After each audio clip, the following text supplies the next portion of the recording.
Bonjour, le mois d'octobre 2020, c'est le mois où on célèbre l'histoire des femmes. Octobre est le moment de célébrer les femmes et les filles courageuses de notre passé et du présent qui contribuent au Canada et ceux qui ont contribué pour faire sûr que le Canada ait la place qu'elle est. Et c'est quelque chose que des fois qu'on prend pour acquis. Et alors, on a pensé d'étudier l'histoire, ça c'est quelque chose qu'on mentionne souvent, mais aujourd'hui, nous célébrons les femmes qui sont ici, qui font le présent et qui aident à bâtir notre futur. Aujourd'hui, nous avons Dr Léger Nollet. Céline, bienvenue. C'est un plaisir de vous avoir ce matin. Bonjour, Monsieur Rota. Je suis enchantée d'être ici ce matin. Parfait, parfait. Maintenant, je gardais votre histoire. Vous êtes un médecin. Comment est-ce qu'on sait un internist? C'est quoi le mot en français? C'est une interniste générale. OK, interniste générale à Temagami Shores. Et vous êtes là depuis 2001. Je suis à Timiskaming Shores, donc dans la région de New Liskeard. Puis, je suis ici depuis 2001.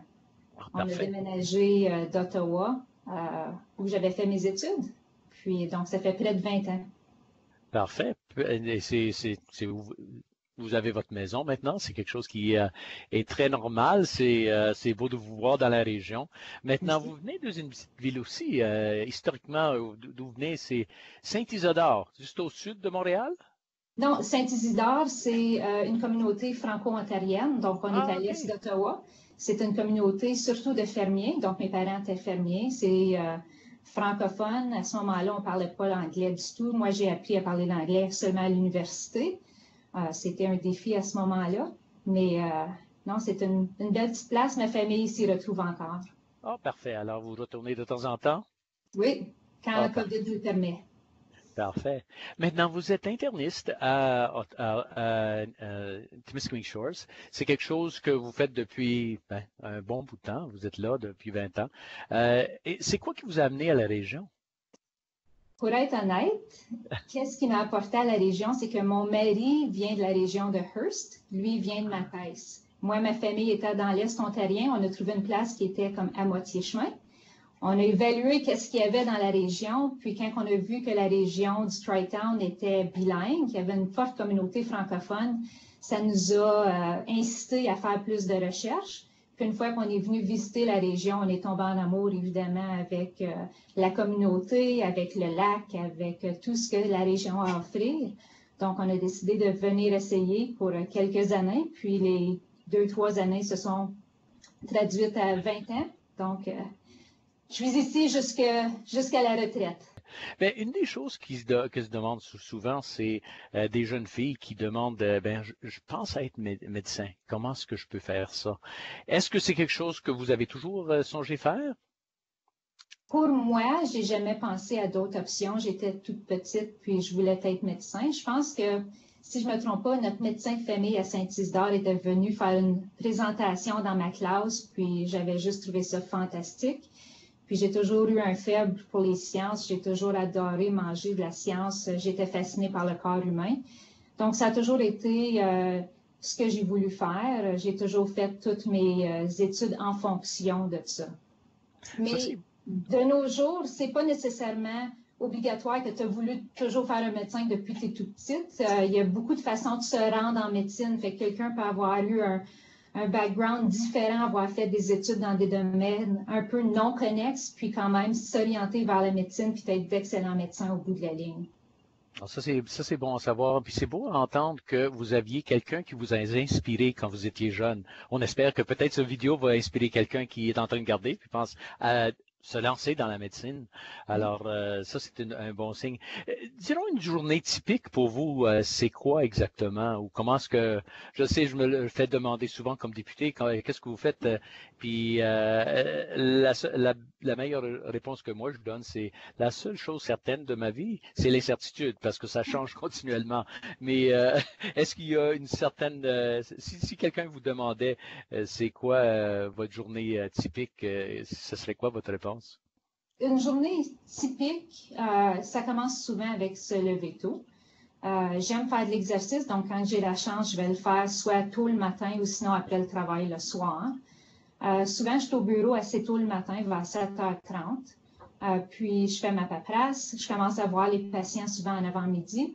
J'ai plusieurs patients qui sont cédulés au bureau, mais aussi, je fais les consultations à l'interne, donc les patients qui sont hospitalisés.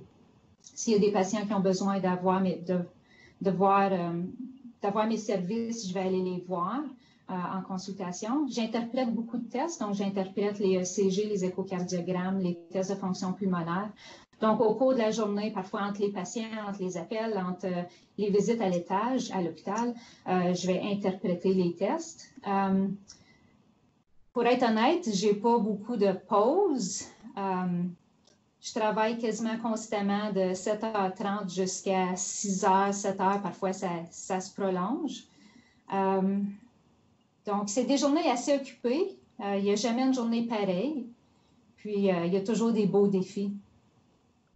C'est une vie intéressante, par exemple. Il y a toujours quelque chose qui se défend. Ce serait quoi un grand... Disons, si quelqu'un vous demandait, c'est quoi le plus grand défi que vous avez de jour en jour ou qui se présente pendant que vous êtes au travail ou même dans la communauté? Un des plus gros défis, c'est la charge de travail qui fait que c'est difficile parfois à accommoder des consultations urgentes. Il y a aussi les ressources qui sont limitées. Donc, lorsqu'on demande des tests, il faut toujours garder en tête, les ressources ne sont pas sans limite. Donc, qu'est-ce que je peux demander de façon à bien investiguer et traiter le patient et la patiente, tout en respectant que nos ressources ne sont pas infinies. Il y a aussi le voyageage. Les gens, souvent, doivent se déplacer à l'extérieur de la ville. Donc, ça, c'est vraiment à cause de la situation de notre communauté, mais parfois, les gens ont besoin d'aller rencontrer des spécialistes ailleurs, puis doivent voyager, puis c'est difficile, surtout quand on n'est pas en bonne santé ou qu'on est vulnérable. Par contre, je dois avouer qu'avec la COVID, on a commencé à offrir des services virtuels et de téléphone, puis ça a apporté un rapprochement entre les professionnels de santé et les patients. Je dois avouer que c'était une bonne chose qui est venue avec la pandémie. Parfait. OK. Il y a toujours un mal pour un bien ou bien pour un mal, j'imagine que l'expression serait tournée. Maintenant, la gestion du temps semble être un des plus grands défis quand vous êtes médecin.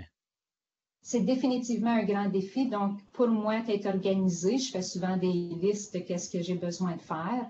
J'ai une secrétaire qui est tout à fait fantastique, qui m'aide à me garder au bon moment, à la bonne place. Donc, ça l'aide énormément. Merci à Liliane. J'ai une famille qui m'aide grandement. J'ai un mari qui fait tout pour moi, qui fait la popote, qui fait l'épicerie. Donc, je pense que l'organisation, c'est important, mais je ne peux pas faire ça seule. J'ai besoin des gens autour de moi, qui est vraiment primordial. Ça fait une grosse différence quand on a de la famille qui nous aide et qui nous aime beaucoup aussi. Exactement. Ça fait une grosse différence. Une des choses que j'ai vues, je lisais un peu d'à propos de ce que vous avez fait, de ce que vous êtes impliqué. Vous faites beaucoup de bénévoles aussi. Vous êtes dans la communauté, vous êtes impliqué. Est-ce que ça a toujours été comme ça quand vous étiez plus jeune aussi à Saint-Isidore? À la maison, mes parents étaient fermiers, puis il y avait beaucoup de demandes sur la ferme. Donc, le temps pour faire du bénévolat est un petit peu restreint. J'aimais beaucoup m'impliquer à l'école, donc je faisais partie du journal, puis de diverses équipes sportives. Pas que j'étais une grande athlète, on s'entend. J'étais aussi impliquée dans la communauté de l'Église, donc j'étais servante de messe puis lectrice. Donc, je faisais un peu de bénévolat. C'est plus ici, une fois qu'on s'est établi, j'ai commencé à rentrer dans différents comités qui m'intéressaient. Plusieurs qui ont rapport avec l'exercice, l'activité physique, parce que je pense que c'est très important de nos jours. Alors, en terminant, si vous aviez un avis à donner à des jeunes femmes qui veulent entrer dans le domaine de la médecine, qu'est-ce que vous leur diriez? Donc, un conseil que j'aurais à donner à des filles et des jeunes femmes intéressées à se diriger dans un domaine tel que le mien, ce serait de mettre beaucoup d'efforts dans leurs études. Il n'y a aucun doute qu'on doit avoir des bonnes notes, mais aussi de s'engager dans la communauté, de développer des liens importants. Puis cela sans négliger l'importance de l'activité physique, parce que c'est important non seulement pour la santé physique, mais aussi pour la santé mentale. Donc, ça serait vraiment ça mes conseils pour ces jeunes femmes-là. Parfait. Et je vois que vous êtes très impliqué dans la communauté, que ce soit dans le sport ou dans des activités avec vos enfants ou avec la communauté. Et ça fait une grosse différence. Et c'est intéressant parce que en parlant avec des gens qui ont du succès, on trouve qu'ils sont impliqués dans leur communauté et ils travaillent bien avec les autres. Et c'est pas pour conquérir les autres, c'est pour les aider à avancer et tout le monde avance ensemble. Alors, des mots de sagesse. Merci beaucoup, docteur. C'était fantastique de vous parler ce matin. Et j'espère que tout le monde célèbre le mois d'octobre étant le mois de l'histoire des femmes. Et célébrons non seulement les femmes dans l'histoire, mais les femmes qui sont en train de faire l'histoire aujourd'hui. Merci beaucoup, Céline. C'était un plaisir. Merci beaucoup, M. Rota.